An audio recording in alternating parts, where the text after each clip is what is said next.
Bismillahirrahmanirrahim. Assalamualaikum warahmatullahi wabarakatuh.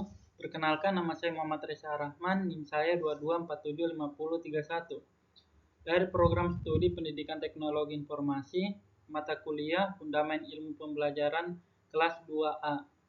Langsung saja ke materi saya yang berjudul Teori Behavioristik. Yang pertama, pengertian behavioristik. Behavioristik adalah teori psikologi yang berfokus pada perilaku yang dapat diamati dan diukur, serta mengabaikan proses mental seperti pemikiran dan perasaan.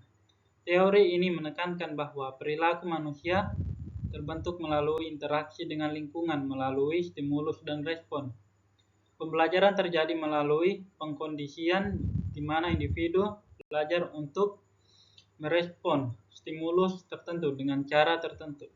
Next, tokoh-tokoh utama dalam teori behavioristik. Yang pertama, Ivan Pavlov pada tahun 1849 sampai 1936.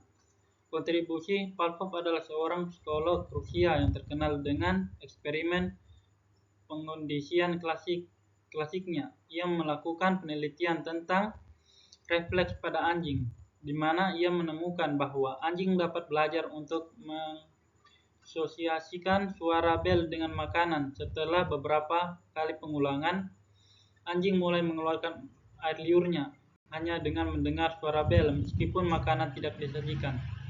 Next, yang kedua, Edward Thorndike pada tahun 1874 sampai 1949.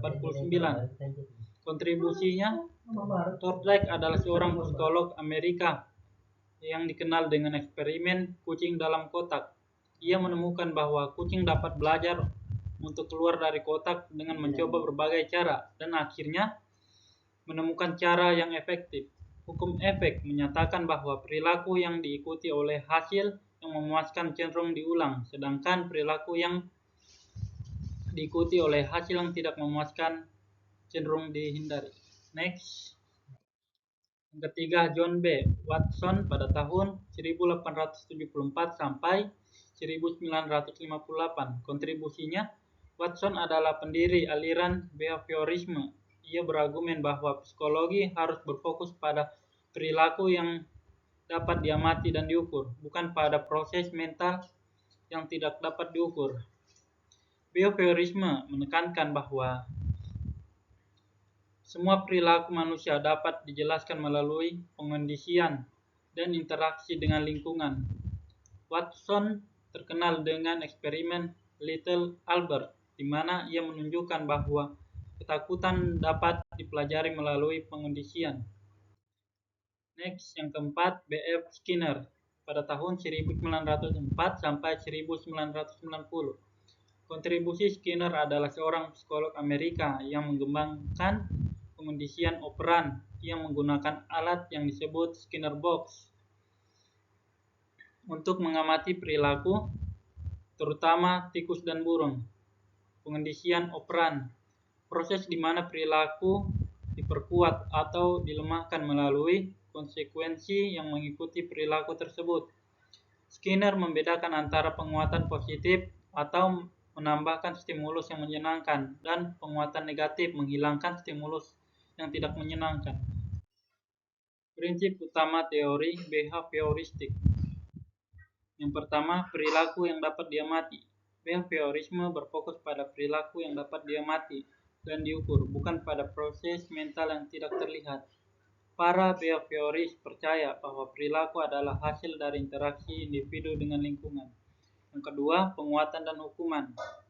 Behaviorisme menekankan peran penguatan atau reformance dan hukuman punishment dalam bentuk perilaku. Penguatan positif atau memberikan sesuatu yang menyenangkan dapat meningkatkan kemungkinan perilaku diulang, sedangkan hukuman menghilangkan sesuatu yang menyenangkan atau memberikan konsekuensi negatif dapat mengurangi perilaku yang tidak diinginkan.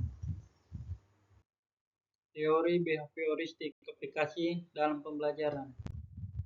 Yang pertama, penguatan positif, pujian dan hadiah. Memberikan pujian atau hadiah kepada siswa ketika mereka menunjukkan perilaku yang diinginkan seperti menyelesaikan tugas dengan baik atau berpartisipasi aktif dalam kelas. Ini dapat meningkatkan motivasi dan mendorong siswa untuk terus berperilaku positif. Conditioning operan dalam pembelajaran sistem poin. Menggunakan sistem poin di mana siswa mendapatkan poin untuk setiap tugas yang diselesaikan atau perilaku baik. Poin dapat ditukarkan dengan hadiah atau privilege tertentu. Yang ketiga, pembelajaran berbasis tugas. Latihan berulang. Menggunakan latihan berulang untuk membantu siswa menguasai keterampilan tertentu. Misalnya, dalam pembelajaran matematika, siswa dapat diberikan banyak soal latihan untuk memperkuat pemahaman mereka. Sekian dari presentasi dari saya, lebih dan kurangnya mohon dimaafkan. Billahi fisabilil haq, wastabikul khairat. Assalamualaikum warahmatullahi wabarakatuh.